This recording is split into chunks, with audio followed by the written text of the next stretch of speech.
let's talk new incubation methods, shall we?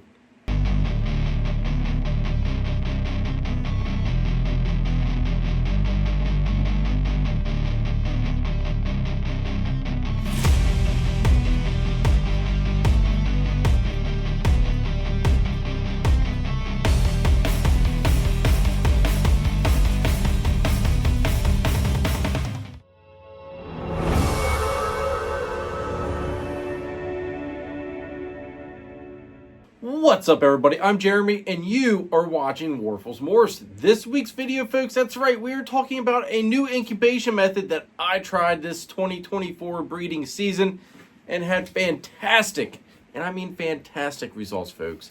There's a few reasons for switching to this, and I'll also give you an alternative method as well to kind of go along with this, because this works really, really well. But it's also kind of a placebo at the same time. And I'll dive into that a little bit later and let you know what else you could do. But before we go ahead and dive into this, do me a favor, folks. Hit that like button, hit that subscribe button, hit that notification bell. Drop me a comment down below. What are your thoughts on this new method that I've done? It's not really a secret. I've talked about it several times on the lives and stuff like that. But I had been asked, in all honesty, a bunch of times, you know, hey, when are you going to do a new video on going over this method? And I kept telling people, it's coming, it's coming, it's coming. The reason I kept putting it off is I didn't want to put a video out if I didn't at least do a full season using it. Because how can I talk about something if I haven't implemented it and used it for at least a whole season? I mean, now a whole season this year was 13 clutches. Not bad. I feel as though that's a good way, you know, that's a good test base. Plus, I've got some other friends that do use this method as well. So, between my success, their success, I was confident on dropping this video for you. So, let's go ahead, dive on into this. Make sure you check out Nathan at Infinite Possible Pythons. He is your guy to go to if you want to get into the Bang project. On top of it, he's working a bunch of awesome ball python projects. Kahua geckos, Leachianus geckos, crested geckos, some scaleless corn snakes, and he is your one-stop shop for all your branding needs. So check him out. Check out Chris Shelley over at S Reptilia if you need a high-end ball python, blood python, locality boa, or colubrid. He's also Pennsylvania's distributor of Coco to Go and the Chipper, and he can also hook you up with some rats. So make sure you guys check out Chris over at S Reptilia. All right, guys. The new method is Orbeez. And you're thinking, Orbeez, what the hell? That's right, guys. Orbeez. I love these things. Of course I had to get green. I mean, what else do you guys expect? But anyway, Orbeez. And they're not huge Orbeez either. I mean, I'm gonna try not to drop them. And they're not big. I think they're the 12 to 13 millimeters, something like that. They're not huge. They're also a good guide for, like, you know, you think about how big, like, when you're talking about follicle size on a snake, you know, like, that's, like, you know, let's start breeding, basically, size. Anyway, back to topic. 12 to 13 millimeter, I believe, is what they are. It might be, well, so yeah, 12 to 13 millimeter, I think, is right around what that size is. I forget. I just left to go look at the bag, and the bag doesn't even tell me the size of them. So I'm kind of trying to think off the top of my head. It's like 12 to 13, might have been 12 to 15, something like that. 12 to 15 millimeter. Anyway, here's the bag. You guys can look at it. I mean, you get, like, there's supposed to be 10,000 pieces, and they're called water beads, not Orbeez, but they're Orbeez. But 10,000 pieces in this one little bag, and they're super cheap too. Like, compared, like, that bag alone was chump change compared to the amount of vermiculite that I would have gone through, or perlite. I used perlite before. I do have a video on going over that method as well. It's in one of the other playlists. I'll try to remember to put a card for it in one of the corners here. But I got tired of the mess. Perlite, like I said, that's the white stuff. That's the white ground, the white little beady, stony stuff. That stuff was so messy. I got tired of the mess, guys. Like, you know, you cut the eggs, you put them on it, the babies come out, and they got all that egg goop and slime on them. They're crawling through all that perlite in it. It's just, ugh. It was a nasty mess that I got so sick and tired of. And even cleaning off the babies, then you were left with all, it was too much of a mess to deal with. I don't know how somebody else hasn't, why we didn't discover this method a long time ago. Vermiculite, I would think, is the same way. I mean, it's got, that dirty, goldy, flaky stuff. It gets all over the baby. Like, Orbeez, water beads, whatever the heck you want to call them, is the way of the future, folks. I'm telling you this now, mark my words, it is the way of the future. It's a lot cheaper. Very handy on the two methods that I'm going to go over on how to use them. Plus, I'll throw in the third way to even incubate without the Orbeez. Anyway, that way's even cheaper. But that's neither here nor there. But also, I'll show you both methods that I have used. Because I do have to use two different methods. I use one method for the ball python eggs. And I have to use another method for the carpets. So, that being said, let's go ahead and show off some of this stuff. Head on over to Triforce Morphs if you're looking for that missing piece in your ball python breeding project.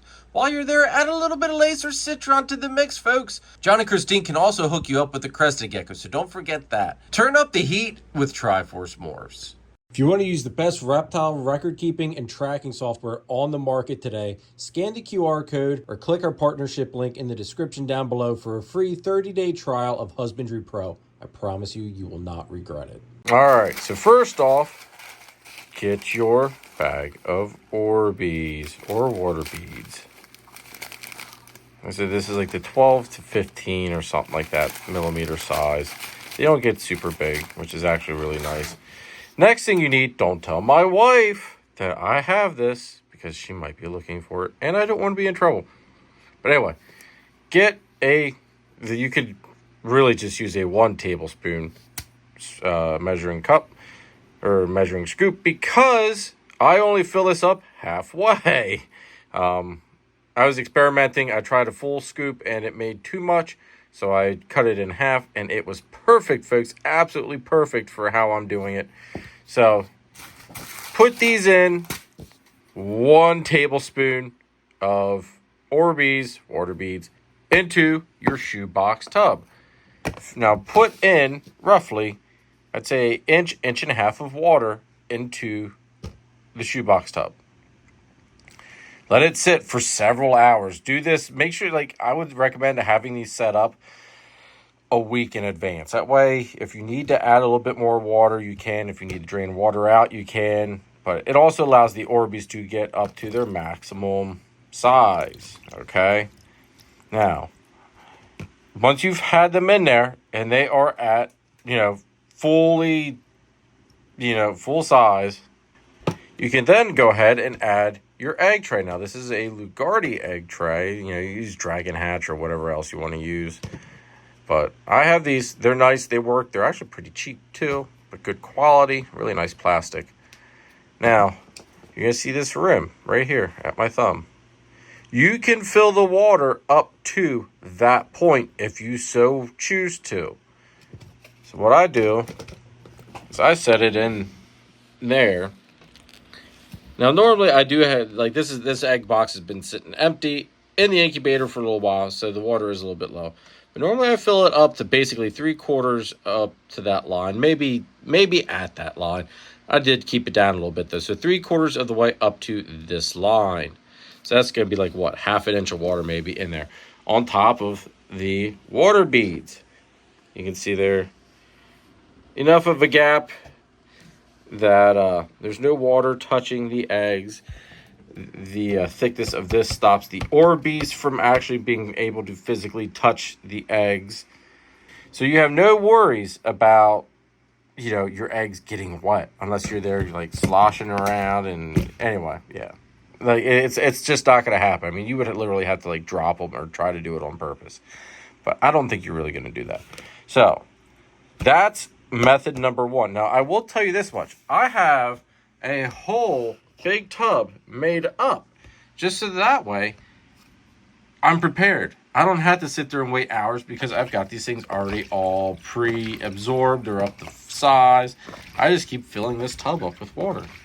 And, you know, I just go in, grab what I need to for the proper, you know, thickness.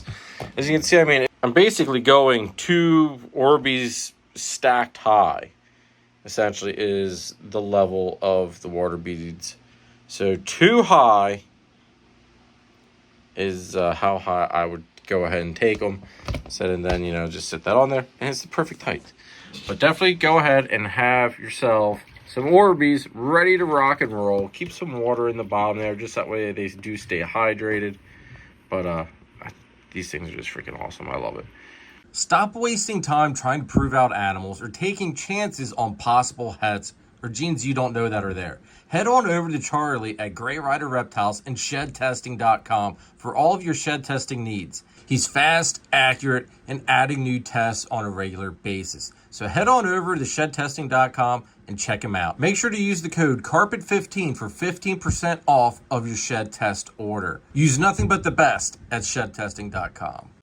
And I do keep them sealed up. That's the wrong lid. But anyway, I do keep them sealed up. So now, the other method you can do with the Orbeez, you can go keep that same thickness, the 2 thickness, or if you even want to add another layer and go 3 layers of Orbeez, you can. Now, the reason I say that, you guys probably saw this stuff sitting in the background. You're thinking, what in the hell, Jeremy? What you do is you take this. This I actually got from Michael's, I think, maybe. It's like you use it for like crocheting or sewing things, like making pretty pictures. I lay it on there, sits nice and level. And then I have my light diffuser grid, which I have it stacked 2 high and zip tied, just that way it keeps it up off the ground. Now this is, I had these made up for when I was using the perlite. I just never separated them, and I don't plan on it because it works. If it's not broke, don't fix it. And I lay that on top. Now you see, I mean, you got a little bit of wiggle room. You can push down on it. I mean, I'm putting a lot of pressure down, and nothing's happening, folks. Like, you're all good. You lay your eggs on it. Now, obviously, with the egg trays, you don't need to worry about eggs rolling because it's dipped for the shape of the eggs. This, you got to worry about the eggs rolling. The problem solver of that is get yourself some little sword toothpicks or plastic toothpicks of whatever kind you want to use. These swords that act, you know, this is what I ended up using. And all you do is, I'm going to try to do this on camera, is just poke it down through. Now you might want to, this is the only downfall to this method. So you can maybe like pre-poke some stuff in there before you set the eggs in. But poke it in there and boom. I mean, it sits in there nice and tight. Like, that's not going anywhere. So then you can go ahead, lay your eggs up against it. It will stop your eggs from rolling around. You can stagger them down through here. And then put another, just basically put one in each corner. So that way it locks your eggs in place. Now, obviously, as you use these a little bit more, those holes are going to get bigger, more worn. And these little sword toothpicks will fit in there a little bit easier. Actually, probably a lot bit easier. But this is what I have to use for the carpets because the clutches are that much bigger. And there's just that many more eggs that's not going to work because there's not enough space on them for the eggs. This is what I have to do. So this is my method that I use for the carpet eggs. It has worked flawlessly. We had 2 great carpet clutches like this. And we've been doing everything else on these egg trays using the Orbeez, aka water beads. Now, are you ready to take it to the next level? Then check out DTMG Pythons. Danny is best known for his awesome clown ball python projects. This year's focus is Confusion, Hurricane, and Disco Inferno clowns. He also specializes in high-end crested gecko morphs such as Exantic, Lily White, and Exantic Lily Whites, along with the Deadpool line of gargoyle geckos. Check out his Morph Market and Instagram, DTMG Pythons. Just buy it. There was a 2.0 method that I mentioned that you don't even need the Orbeez for. And that is, you just take the Orbeez out, all right? Fill the bowl, well here, I'll stick it in here. Put that in. Fill the egg tray up to that line, or like I even said before, keep it down a little bit. Fill it up 3/4 of the way up to this line on the egg tray. And just let it be water. Because the water will not touch the eggs because there's still a decent gap between here and where the eggs are. You have no worries. Just got to be a little bit more careful when you're moving the box to the egg box into your incubator, or if you're burping tubs or whatever. You got to be a little bit more careful not to splash things, but you can do it with just water. Using the Orbeez and the water beads, I like it because it's, like I said, it's a placebo. It helps calm my nerves that the water will not be splashing, sloshing around, because these little guys will keep the water from doing that. So that is one of the reasons why I do love using the Orbeez. It's just kind of like a food for thought thing. But yeah, that is the Orbeez method, guys. Like I said, I've done a full season, flawless, and I mean absolutely flawless results. And needless to say, there have been several other breeders, John and Christine over there at Triforce. They do the Orbeez method, and they have had great results with it as well. And they're actually the ones that turned me on to using the Orbeez. So thank you very much, John and Christine over there at Triforce Morphs. All right, folks, that's it for this week's video. Hopefully, this video, it was exactly what you were waiting for. Hopefully, you guys go ahead and give using Orbeez or water beads, whatever you want to call them, a shot. Even go ahead and try the non-Orbeez method, because like I had previously mentioned, the Orbeez are kind of a placebo, because you could just incubate right on water with those egg trays. Now, granted, if you're using the light diffuser grid and that other method, you can't really do the water method too easily on that. But anyway, if you're using the egg trays, you could use just water and it's just fine. It will work. The Orbeez are a placebo. I get yelled at by friends that don't even use the Orbeez, that they just do the straight water. And they tell me, Jeremy, just stop using the Orbeez. Just stop. I love the Orbeez method, though. It makes me confident, makes me happy. To me, it helps prevent any splashing. If you're moving egg boxes around for whatever reason, even just going from putting the eggs in to putting them in the incubator, I'm just fearful that, I would get water on them. Anyway, so that's going to be it, folks. Greatly appreciate all the love and support. Make sure you guys go ahead, check out the channel members, check out the link for the channel membership. It is in the description down below. Check out all of the channel sponsors. Please remember, Carpet 15% off your shed test order from shedtesting.com. Warfel 60 days free of Husbandry Pro. Link for that is in the description down below. I don't know why you're not using Husbandry Pro if you're not. Click that link, put in that code, get to 60 days free. If you have questions, I have tutorials, and go ahead and just message me. I will help you gladly. But yeah, that's gonna be it, folks. Hit that like button, hit that subscribe button, hit that notification button. Drop me a comment down below. Did you guys love this video? And that's gonna be it, folks. Catch you next time. Later.